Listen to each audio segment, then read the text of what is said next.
તો હવે વાત કરીએ મહાસંગ્રામની।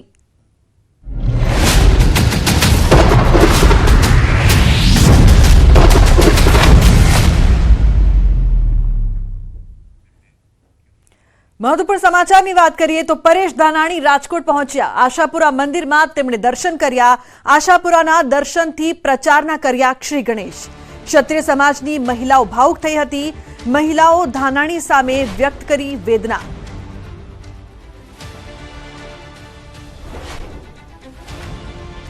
મહત્વનું છે કે ક્ષત્રિય સમાજની મહિલાઓ ભાવુક થઈ હોય તેવા દ્રશ્યો પણ સામે આવ્યા હતા। મંદિરમાં પહોંચીને પરેશ ધાનાણીએ દર્શન પણ કર્યા તો પ્રચારના શ્રી ગણેશ કર્યા, સાથે મહિલાઓની જે વેદના છે તે પણ ધાનાણીએ સાંભળી। તો આશાપુરા મંદિરમાં દર્શન કરવા માટે પરેશ ધાનાણી પહોંચ્યા હતા, ત્યાંથી તેમણે પ્રચારના શ્રી ગણેશ કર્યા છે।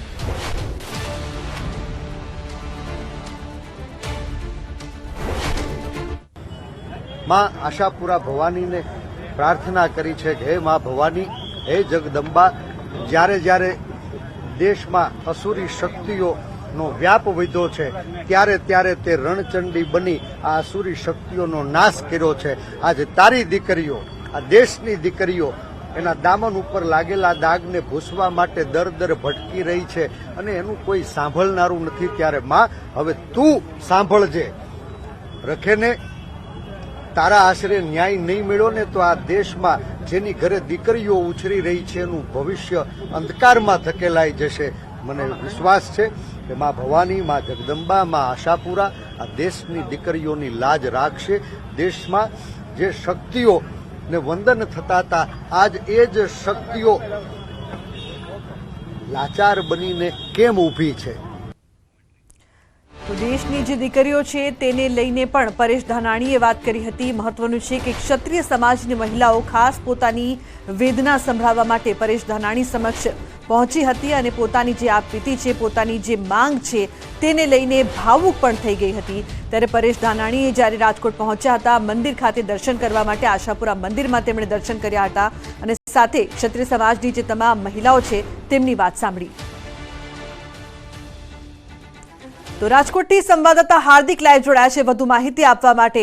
હાર્દિક, જે પ્રકારથી ક્ષત્રિય સમાજની જે મહિલાઓ છે પરેશ ધાનાણી સમક્ષ પહોંચી હતી અને પોતાની વેદના પણ રજૂ કરી હતી, શું અપડેટ્સ છે આપની પાસે?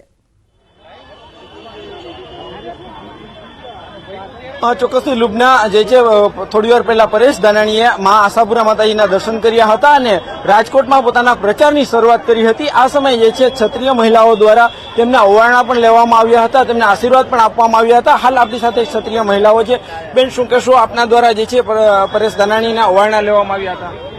જી, પરેશભાઈ ધાનાણીએ અમને કીધું કે હું તમારો જવતલિયા ભાઈ છું, તો એક બેન જવતલિયા ભાઈના ઓવારણા તો લે જ ને। શું આશીર્વાદ આપ્યા ભાઈને? ભાઈને આશીર્વાદ એ જ આપ્યા કે જો આપ અમારું પીઠબળ બન્યા છો તો અમે પણ આપનું પીઠબળ બનીશું। ખાસ જયારે પરેશ ધાનાણી આવ્યા ત્યારે એક બેન ભાવુક થયા હતા। આપણી સાથે બેન છે, બેન ભાવુક થઈ ગયા હતા શા માટે?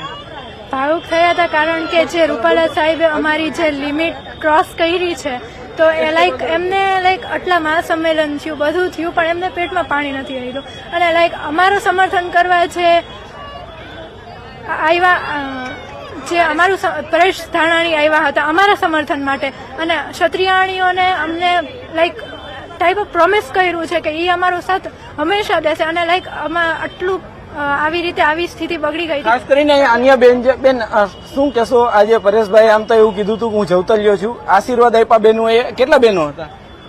એમ તો ઘણા બધા બહેનો હતા અને આશીર્વાદ તો એમને મળવાના જ છે, કારણ કે રૂપાલા સાહેબ એમની ટિકિટ રદ નથી કરતા। એમને ખુદ એવું થવું જોઈએ કે એમને હાથે સામેથી રાજીનામું આપી દેવું જોઈએ, છતાં આજે એમને ફોર્મ ભર્યું છે અને રોષમાં વધારો કર્યો છે।